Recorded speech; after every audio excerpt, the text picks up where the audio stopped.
Welcome back to our study on the book of Revelation. This week is our last week of our 3-week detour outside of the book of Revelation. We went back to Ezekiel 38 and 39. We also looked at Daniel 7. And this week we're going to look at Daniel 9 and chapter 12. And the reason for this is these passages so clearly link to what's going on in Revelation, and it helps us fully understand what is going on in Revelation. And so next week we'll be in chapter 13 of Revelation, but this week in Daniel chapter 9 and chapter 12. So go ahead and turn your Bibles open to Daniel 9 now. We're going to start in verse 20, but let me give you a quick overview of what happens in the first 19 verses of this chapter. Daniel finds the writings of the prophet Jeremiah. Now, the prophet Jeremiah was a contemporary of Daniel, but Jeremiah was an old man while Daniel was a very young man. And he comes across Jeremiah's writings and he sees what God said about Israel's sin. And he sees that his people have been sinning against God, and that is the reason that they are in Babylonian captivity. He sees that Jeremiah predicted that they would be taken capture by the Babylonian Empire and put into captivity for 70 years, and he's heartbroken about this. He wants to see his people free. He wants to see them forgiven and also redeemed. And so he is crying out to God saying, God, please forgive my sin, forgive my nation's sin, and please show mercy on us. Now it's interesting because God made this promise and made this prophecy that Israel would go into captivity for 70 years, into Babylonian captivity. And so it almost seems like Daniel, who has given many prophecies himself that he knows will be fulfilled, is asking God to change his word and to discard his prophecy. But I don't think it is that. I think Daniel is asking for as much mercy as possible. And there is some wiggle room here, especially because the Babylonian captivity happened in stages. There was this first stage, then there was this next stage, and there was the next stage. At 4 different times, they come back because the people that were left, a remnant that was left in Jerusalem, rebelled. And so Nebuchadnezzar would come back with his army and teach them a lesson. And finally, they utterly destroyed it. But there are stages. And so God could start the clock of that 70 years at the very beginning when they first took some captives out of Jerusalem. Or he could start it at the very last time that he ultimately destroyed Jerusalem through the Babylonian Empire. And so Daniel is crying out for mercy. And this brings me to my very first point.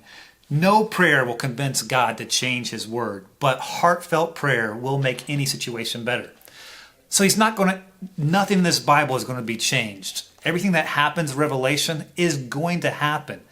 But the timing of that and exactly how it happens and who it happens to, there is definitely some wiggle room within those prophecies. And in dealing with God's word, no matter if it's set in stone, anytime that you are praying heartfelt prayers to God, you are going to feel better, more at peace, more blessed. People around you are going to be benefited from that. And there is always wiggle room with God's mercy in the timing and how he comforts and how you can endure persecution, all kinds of different things. It always helps to pray. And I am fascinated by the result of Daniel's prayer here, as we're going to see in in verse 20. So read along with me. I went on praying and confessing my sin and the sin of my people, pleading with the Lord my God for Jerusalem, his holy mountain. As I was praying, Gabriel, whom I had seen in the earlier vision, came swiftly to me at the time of the evening sacrifice. He explained to me, Daniel, I have come here to give you insight and understanding. The moment you began praying, a command was given, and now I'm here to tell you what it was, for you are very precious to God. Listen carefully so that you can understand the meaning of your vision. Okay, so this is so fascinating to me. It's unbelievable the status that Daniel had with God. God sends an archangel, Gabriel, down to Daniel to deliver this message. That's how important Daniel was and close to God's heart.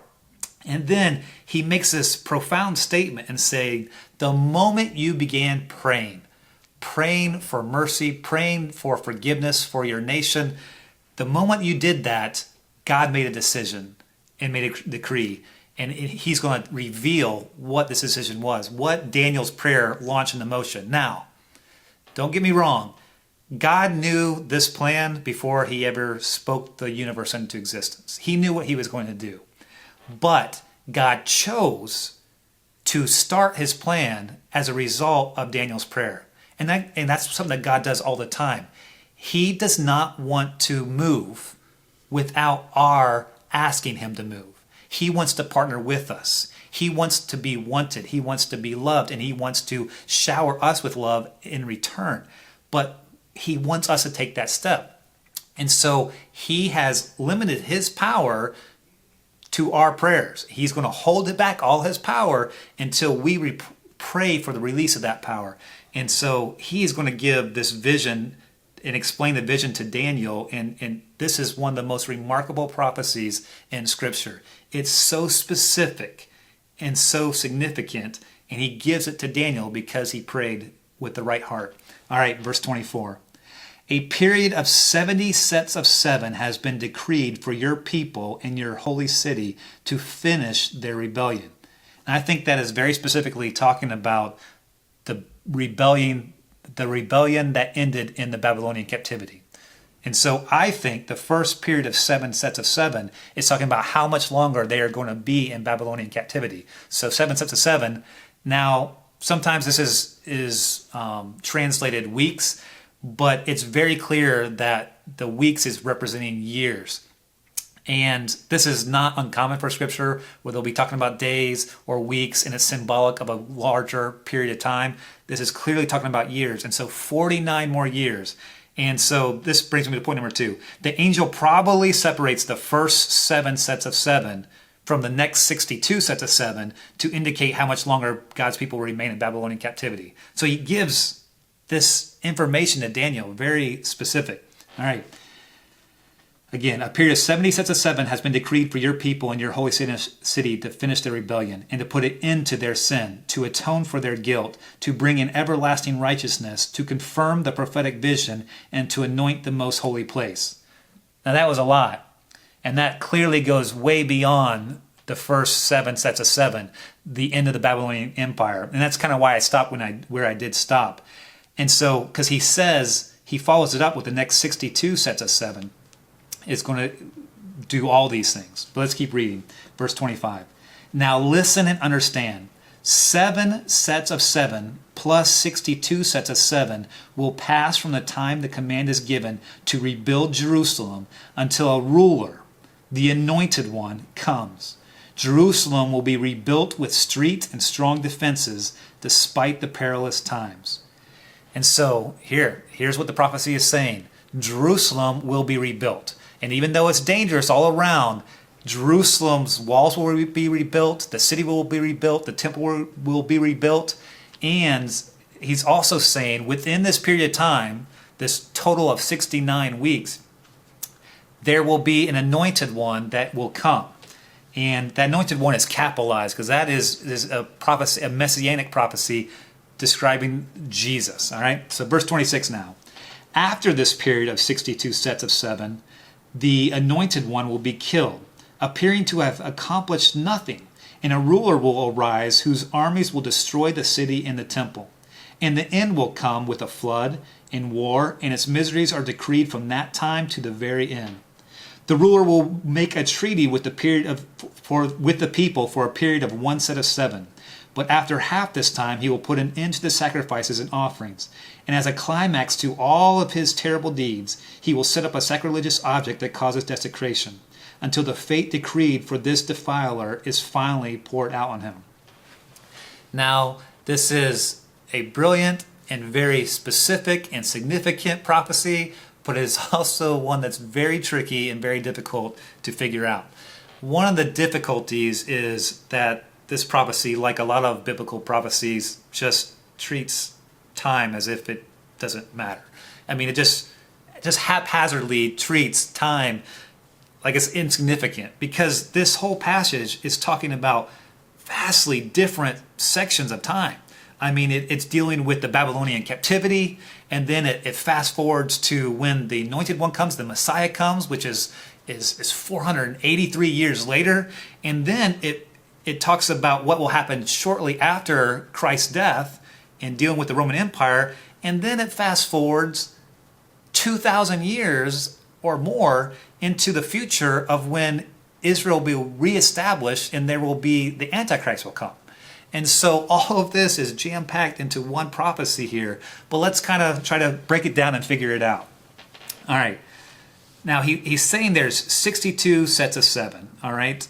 And that is after the Babylonian captivity, all right? So 62 sets of 7 after the Babylonian captivity, after there is a decree to rebuild Jerusalem. Now we know when there was a decree to rebuild Jerusalem. And there's been a lot of debate among scholars and arguing about exactly when should be the right time to start this calendar, to start the 62 weeks, which would actually 62 times 7 is 483, so 483 years. That's what he's talking about. It's prophesying that Jesus will come 483 years from when Jerusalem is decreed to be rebuilt. Well, if you go back to Ezra and Nehemiah, there's different stages where a godly man was sent back to help rebuild the temple and help rebuild the walls of Jerusalem and help rebuild Jerusalem. And so scholars asked, well, when exactly should we start the clock? Well, I believe, and I think most scholars would agree, that you should discard all the other ones that aren't specifically related to rebuilding Jerusalem as a whole. The early times when Ezra went back to Jerusalem to rebuild the temple, that's what he did. He rebuilt the temple. But there's a decree in Nehemiah, and it's Nehemiah chapter 2, verse 1. And Nehemiah is heartbroken, he's downcast, and his king asked him, Artaxerxes asked him, why is it that you're so downcast? I've never seen you like this. And he cares about his servant. And so he asks him, and Nehemiah reveals that he's heartbroken because his city, Jerusalem, the walls are broken down. The city has not been rebuilt after all these years. And he has a burden for his people. And so Artaxerxes tells him, go back and rebuild Jerusalem. I give you permission. So this is the first time a decree was made specifically to rebuild all of Jerusalem. And it gives us a time period. It says in the 20th year of Artaxerxes, in the first of Nisan. And so we know when the month of Nisan was, the Jewish month, and we also know when the year was 20th reign of Artaxerxes, because there's plenty of documented records, secular records, that show when that 20th year reign was. And so I have to give credit to a man named Sir Robert Morris, Sir Robert Anderson. He was one of the first people to pin down this exact theory and this prophecy to the very year when it was fulfilled. And so he makes convincing arguments that a prophetic year is 360 days. We know this for a couple different reasons, but probably the most obvious reason is whenever Revelation talks about 3.5 years, it refers to it as 1,260 days.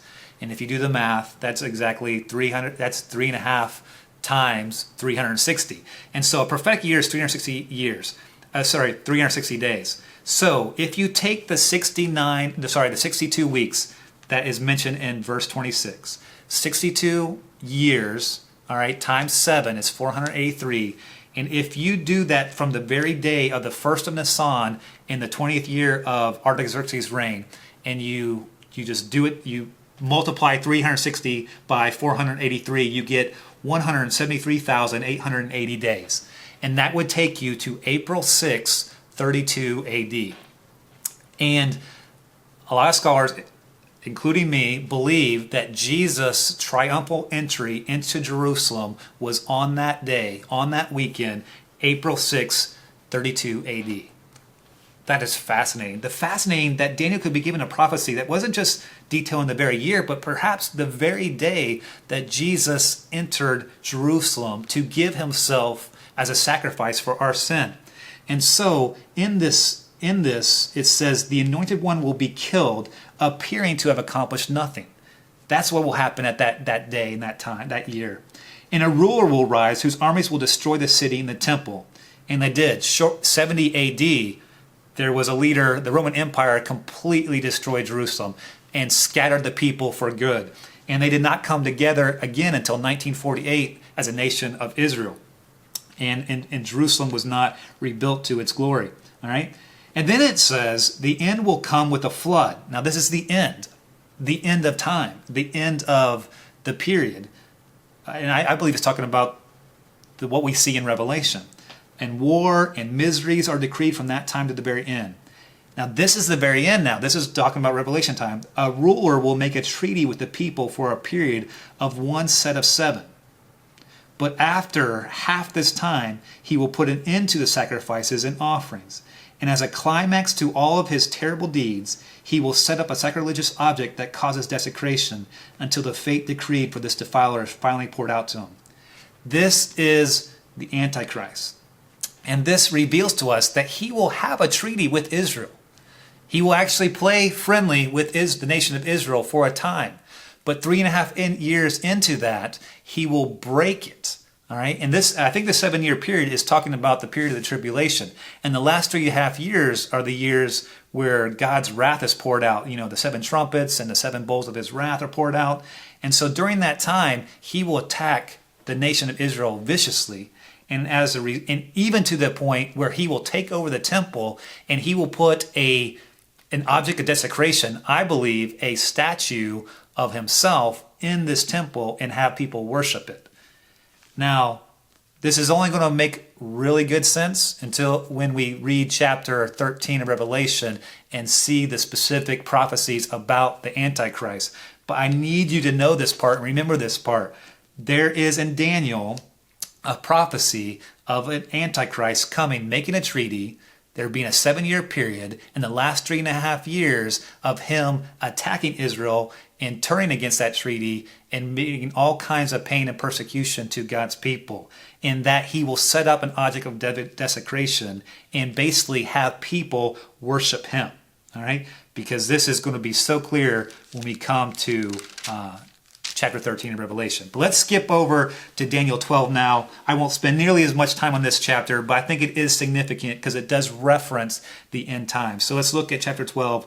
And, well, before I do that, let me give you point number 3. Daniel 9, 25 through 26 is one of the most remarkable messianic prophecies in the Bible, predicting the very year of the Messiah's arrival, if not the very day. And then point number 4. The last 7-year period is the last 7 years before Christ's return, often referred to as the tribulation. All right, but let's read chapter 12 now. At that time, Michael, the archangel, who stands guard over your nation, will arise. Then there will be a time of anguish greater than any since nations first came into existence. Now, clearly this is talking about the end times. It is talking about there will come a time of anguish greater than any since nations first came into existence, because Israel has already had a lot of really bad things happen to it. A lot of really bad things. And so if this is worse than what Israel's already experienced, then we know it's got to be talking about what we see in Revelation. But at that time, every one of your people whose name is written in the book will be rescued. Many of those whose bodies lie dead and buried will rise up, some to everlasting life and some to shame and everlasting disgrace. Those who are wise will shine as bright as the sky, and those who lead many to righteousness will shine like the stars forever. But you, Daniel, keep this prophecy a secret. Seal up the book until the time of the end, when many will rush here and there, and knowledge will increase. That part is very interesting to me. First of all, it tells Daniel to seal up these things. And it's true. People really did not have a strong understanding of Daniel and the prophecies until generations later.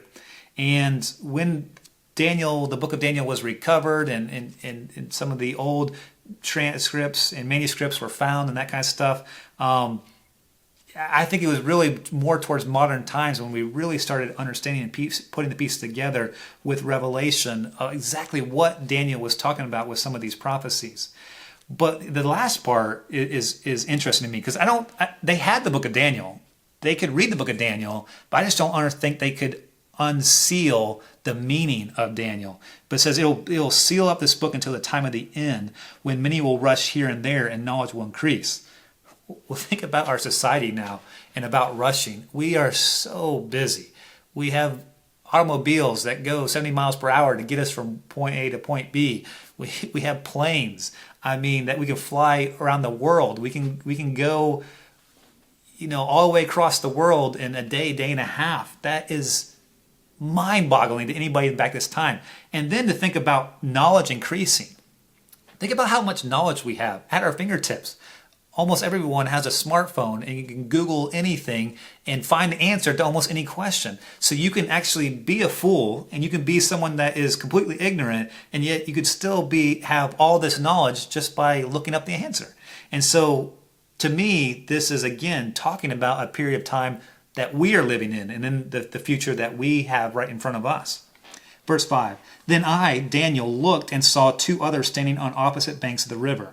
One of them asked the man dressed in linen, who was now standing above the river, how long will it be until these shocking events are over?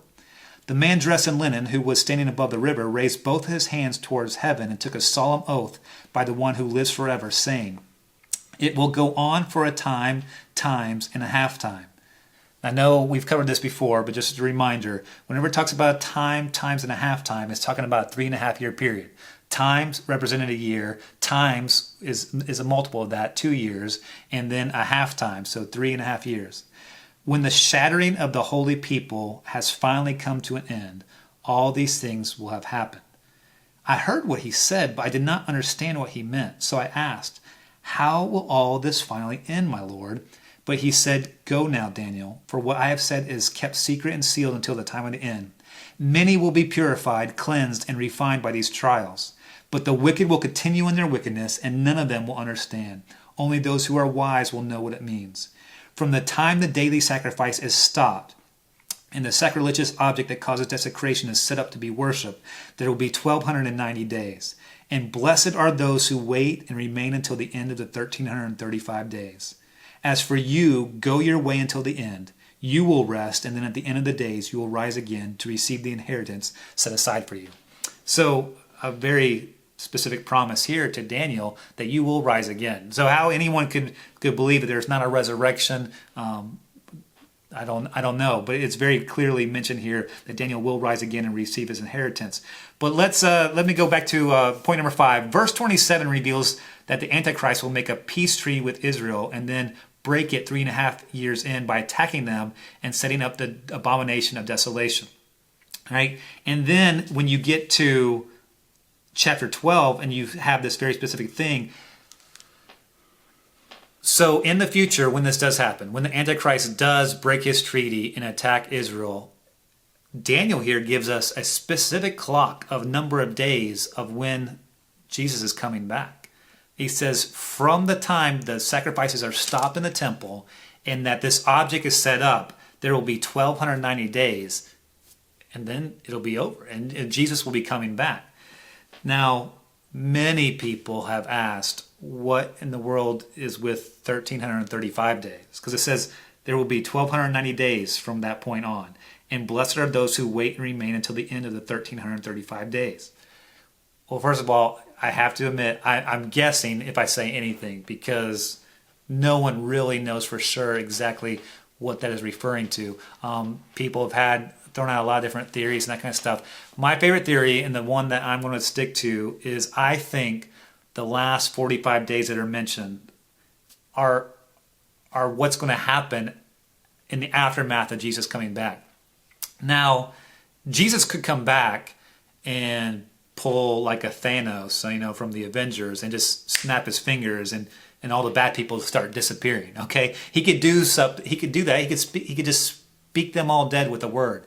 But as we look at the latter chapters of Revelation, we're going to see that's just not how Jesus is going to do it. He is going to come back physically, and he is going to bring an army, and he is going to rain terror upon all of his enemies. He's going to wipe out the armies that are defiling his country, his nation, and his world, and he is going to take over. And so even though he could make everything change and better with the snap of his fingers, he is not going to do it that way, and he's going to set up his throne, a physical kingdom and a throne on earth. And so I believe that the 45 days is a reference to how long he's going to take to clean up the world from all opposition. Anyone that refuses to bow the knee to God, anyone that took the mark of the beast, that kind of thing, I think God is going to just kind of have a little reign of terror and basically gain control of this world physically, and bound Satan for 1,000 years and take care of all the people that have rebelled against him. And so that brings point number 7. The extra 45 days referenced in verse 12 may refer to how long Jesus takes to eradicate or clean up all the evil and resistance in the world, establishing his new kingdom on earth. So it's kind of sobering to think of what that's going to be like in that battle. And we will see a description of that battle, a brief one, in the latter chapters of Revelation. But I will encourage you to read ahead and tackle chapter 13 of Revelation. It's going to be a really interesting one to study. And hopefully that you are taking this one and realizing that how good God is and how clear he has been with his prophecies, and that he loves us and he wants us to obey and realize that punishment is coming for those who rebel. So let's not be part of the rebellion, and let's be faithful in convincing as many people as possible to follow Jesus. And we'll see you next week.